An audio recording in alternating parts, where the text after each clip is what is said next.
from Create with Scrimpingmommy. So thank you for joining me. I've got some information to share with you regarding this product, which is Kraft Tex. Okay, now I bought it in great big pieces to give it a try, and I'm going to make a journal cover from this product. Some of you may have used it for years, some of you might be new to it. I'm doing a bit of an information video on my findings regarding this and the best way to use it for journal covers. Because I'm going to be doing a tutorial on it, I thought I'd do this video separately and refer people back so that my tutorial's shorter. And then I thought, well, maybe it will be interesting information for anybody else that wants to work with Kraft Tex in the paper crafting industry. So what is Kraft Tex? Okay, so it is a strange product, and it is a fabric paper. So it's pretty much indestructible. You can't tear it, okay? I mean, you probably could if you really wanted to, but you know, you can't tear it. It comes in all sorts of colours. I just got these basic colours because I'm a journal maker and I want it for journal covers. So a lot of people use it to make, I don't know, bags and purses and wallets and all sorts of things. You can get it, as I say, in a variety of colours. I just chose simple ones to try it. Now, in relation to cost, it's probably a bit more of an expensive way to make a journal cover than your cardstock or, you know, recycled packages, or how I normally do them, which is the wrapped chipboard method. I normally use pieces of chipboard, I wrap the edges with fabric tape, and then I decorate them with my decorative papers. So it is more expensive than those methods. I got mine from a UK company called the Cotton Patch, okay, online. It took about, I don't know, 4 or 5 days to arrive. You know, they're not Amazon, they don't deliver it next day. But, you know, they're a proper haberdashery company, so I was confident that I was getting the genuine stuff. So they do it in 1/4 metre, I don't know if these are square, 1/4 metre squares. So I got 1/2 metre of each. So it works out at £2.22 per 1/4 metre. So a 1/4 metre would be enough to do you probably, I mean, I've done mine with pockets, and you're probably going to get one good journal cover out of it for £2.22, but you'd have leftovers to make pockets and things like that, and add-ons. Like this is going to have a pocket there, it's going to have another pocket elsewhere and another pocket elsewhere. So it will have cost me £2.22. Now you might think, well, blimey, that's expensive, I'll just use cereal boxes out the bin. Absolutely. But, you know, if you want to experiment, if you want to try different things, maybe if you sell your journals, or you want to make a really lovely gift, it's worth paying for something a little bit different. And this will give you the same kind of feel and look and whatever have you, and durability as leather. So it's like a vegan alternative. You can make it look more leather-like by crumpling it and inking it and all of those fancy things, but at the end of the day, it's durable, it's not going to tear, and it's flexible and it's lightweight, so it's going to make a lovely soft journal cover. Okay, so here are my other findings. Now, if you do decide to invest in this, as I say, if you're in the UK, I got mine from a company called Cotton Patch. Just Google them. The pieces that they send will not necessarily be straight pieces. Okay, you can't assume that they're straight and just start cutting like you do with a piece of cardstock. You've got to make sure it's not on the wonk, which I struggled with a bit, I'm not going to lie, but I figured it out in the end. And the trick is to get get one side straight and then the rest will follow. You can cut it in your paper trimmer. Obviously, this is a bit large for going in a paper trimmer, but you can do it. I ended up, I think I cut it on the width, and then I did the scoring I wanted to do, and then I folded it like that to be able to cut the length so it'd go in my trimmer, and I used my Tim Holtz trimmer, which is a more heavy duty trimmer than my Stampin' Up one, which I class as lightweight. I don't cut anything heavy in my Stampin' Up trimmer. Tim Holtz gets it. The Tim Holtz trimmer gets all the punishment. Cuts it perfectly fine. You can cut it with a craft blade. You can cut it with your scissors.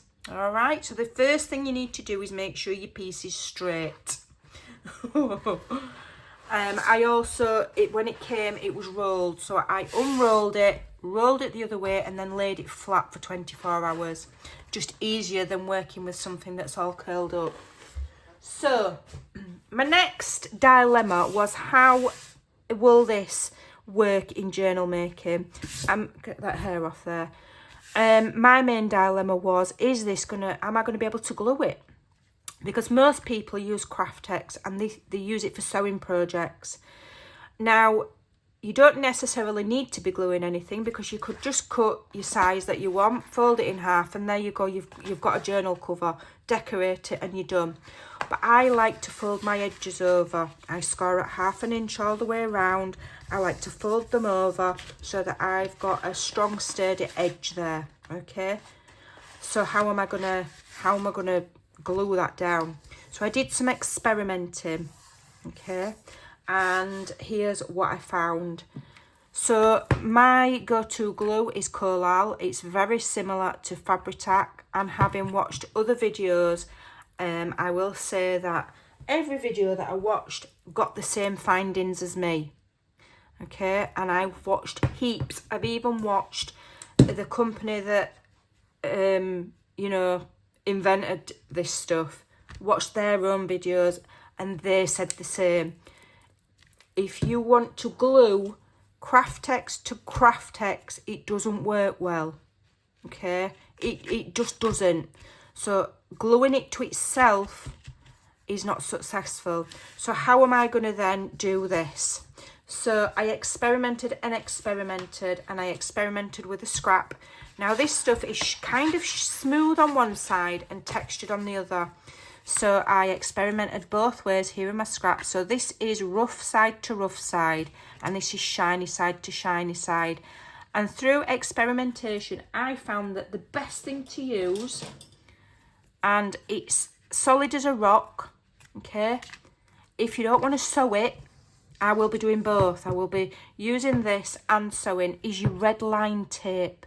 Not cheap paper tape, not glue, definitely not like those cheap tape runners. Red line tape. Red line tape's super strong. If you're one of those people that can afford a constant supply of Scorpal tape, that will probably work fine as well. I find Scorpal tape a bit pricey. In the UK, we're paying about £8 a roll. It's just a bit much. I begrudge paying it. So I get this, and I get heaps of them for not a lot of money. So what I'm going to do, so if you're going to follow my tutorial that I'm going to post either tomorrow or the next day, where I've scored all the way around at 1/2 inch, I'm going to be adding my quarter inch red line tape. If I can find the end, there we go. And we're going to be adding that right up to the cut edge. So I'm not going to stick it yet because I've not done. Right up to the cut edge, not close to the scored edge. Right close up to the cut edge. And then I'll fold it over and I will adhere it. And then that tape will only come in 1/4 inch, which leaves me another 1/4 inch to run my sewing machine through without being in the tape. You're probably not even going to need to sew it if you don't want to, but I want to just for the aesthetic of it. So 1/2 inch score, 1/4 inch tape, close to the cut edge. That then allows you to then sew on the other 1/4 inch that doesn't have any tape on, because you don't want to be sewing through tape. It's a nightmare. It makes your machine drag. It can break your needles, because obviously this is really sticky stuff. You don't want to be sewing through it. So that's how I'm going to do it. We'll see how it turns out. So it scores beautifully. It folds. You can fold it backwards and forwards on them score lines as many times as you like. It is not going to split like cardstock does, Okay, so we don't need to have loads of layers and loads of bulk. Some people will put fabric on the inside or whatever. You can do what you want, but we're going to have a lightweight cover. It's going to be fabulous. And another thing that I found was you can punch this stuff. You can die cut it. You can punch it. It's quite awesome. So let me just prove to you. So here's, I would say you'd need to have good quality heavyweight punchers. Them cheap ones that you get from Hobbycraft probably won't be able to do it. If your punch will punch through 250, 300 GSM cardstock, it'll punch through this. Okay.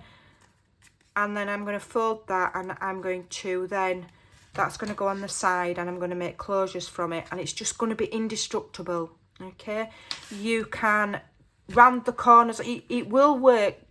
It will act just like cardstock, heavyweight cardstock. You can round the corners. I've tried it with this crocodile. Okay, just like cardstock. It cuts through that like butter. It will. You can set eyelets in it. Okay, that will punch through perfectly nicely. So we can, the rest of it we can treat just like cardstock. It's just that it doesn't glue. Okay, now when it comes to making my cover, how am I then going to stick my paper on if it doesn't glue well? So it only doesn't glue well if you're gluing Kraft Tex to Kraft Tex. If you're gluing paper, here's my sample. Here's my evidence. If you're gluing paper on, it glues on perfectly fine. Okay, so this is the rough side, paper stays on. This is the smooth side, paper stays on. So it's a perfect medium for journal covers. And yeah, so I think you can emboss this stuff, but my cover's going to be too big. I've only got a small, you know, your standard size embossing machine, but I might make some smaller journals with the leftovers of this. Not that I've got any in the grey because I used it all. But I could make some smaller journals, and with smaller covers they would run through my smaller embossing machine. So those are my findings. So what I would say is, if you're interested in how my journal cover turns out, make sure you hit the subscribe button and check back either tomorrow or the next day, and I will have a tutorial on this with all the measurements, and I'll show you, and we'll see what we can come up with. I've already got it planned. It's going to be awesome. And then so I made my cover, and then obviously I'll add my signatures, etc. So I hope that helps, whether you're one of my followers and you want to make this new to me style of cover, or if you just you know, was looking at videos about Kraft Tex, then those are my findings. And I will say, you're going to get pretty much the same findings however many hundreds of videos you watch, because I've already watched them all. I've been and I've done all the research for you, so I'll save you the trouble. Okay, what I'm saying is the same as what everybody else is saying, but I just had to check for myself. So thanks for watching, take care, and I'll see you soon. See you in the next video.